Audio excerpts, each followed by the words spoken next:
ओम श्री गणेशाय नमः। जय श्री राम, जय जय श्री राम, जय वीर बजरंग बली की जय। आज मंगलवार के शुभ अवसर पर मैं लेके आई हूँ श्री राम कथा। रामायण रामचरितमानस हमारे पवित्र ग्रंथ है। तुलसीदास जी श्री राम को ईश्वर मानकर रामचरितमानस की रचना की, किंतु आदिकाल वाल्मीकि ने अपने रामायण में श्री राम को मनुष्य ही माना।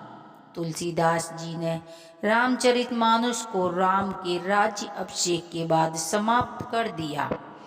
वहीं आदिकाल श्री वाल्मीकि जी ने अपने रामायण में कथा को आगे श्री राम के महाप्रयास तक वर्णित किया। महाराज दशरथ के पुत्र प्राप्त हेतु यज्ञ आरंभ करने की ठानी। महाराज की आज्ञा के अनुसार श्यामकरण घोड़ा चतुरंगी सेना के साथ छुड़वा दिया गया। महाराज दशरथ ने समस्त मानवी तपस्वी विद्वान ऋषि मुनियों तथा वेद विज्ञ प्रकाश पंडितों का यज्ञ संपन्न कराने के लिए बुलवाने भेज दिया। निश्चय समय आने पर समस्त अभ्यागतों के साथ महाराज दशरथ ने अपने गुरु वशिष्ठ जी तथा अपने परम मित्र अंग, देश के अधिपति लोकपाद के जामात त्रिंग ऋषि को लेकर यज्ञ मंडल में पधारे। इस प्रकार महान यज्ञ का विविध शुभ आरंभ किया गया। संपूर्ण अवतार वेदों की रचनाओं के उच्च स्वयं के पाठ गूंजने लगे तथा समिधा की सुगंध महकने लगी। समस्त पंडित ब्रह्मांडों ऋषियों आदि को यथोचित धन धान्य गौ आदि भेंट के सादर विदा करने के साथ यज्ञ की समाप्ति हुई। राजा दशरथ ने यज्ञ में के प्रसाद चरा खीर को अपने महल में ले जाकर अपनी तीनों रानियों को वितरित कर दिया। प्रसाद ग्रहण करने के परिणाम स्वरूप तीनों रानियां गर्भवती हो गईं।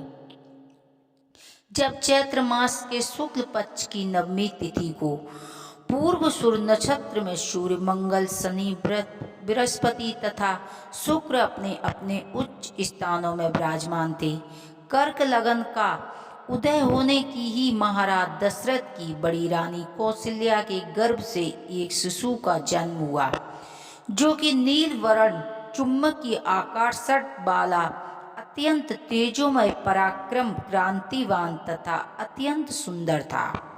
उस शिशु को देखने वाले देखते ही रह जाते थे। 2 तेजस्वी पुत्रों का जन्म हुआ। संपूर्ण राज्य में आनंद मनाया जाने लगा। महाराज के 4 पुत्रों के जन्म के उल्लेख में गंधर्व गान करने लगे और अप्सरा नृत्य गाने लगी। देवता अपने निवासों में बैठकर पुष्प वर्षा करने लगे। महाराज ने उल्कमुख हस्त से राजद्वारा पर आए भाट चादर तथा आशीर्वाद देने वाले ब्राह्मणों और याचकों को दान दक्षिणा दी।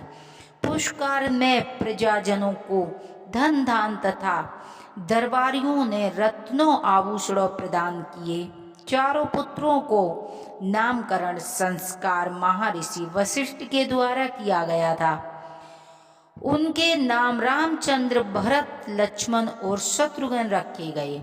आयु बढ़ने के साथ ही रामचंद्र के गुणों में भी अपने भाइयों से आगे बढ़ने तथा प्रजा में अत्यंत लोकप्रिय होने लगे। उनमें अत्यंत विलक्षण प्रतिभा भी उनके परिणाम स्वरूप अल्पकाल में ही वे समस्त विषयों में पारंगत हो गए। उन्हें सभी प्रकार के अस्त्र शस्त्र को चलाने तथा हाथी, घोड़े एवं सभी प्रकार के वाहनों की सवारी में उन्हें असाधारण निपुणता प्राप्त हो गई। वे निरंतर माता पिता और गुरुजनों की सेवा करते रहते थे। उनका अनुसरण शेष 3 भाई भी करते थे। गुरुजनों के प्रति जितनी श्रद्धा भक्ति इन 4 भाइयों में थी, उतना ही उनमें परम प्रेम और औषध भी था। महाराज दशरथ का हृदय अपने चारों पुत्रों को देखकर गर्व और आनंद से भर उठता था। बोलो श्री रामचंद्र भगवान की जय। बोलो पवन पुत्र हनुमान की जय।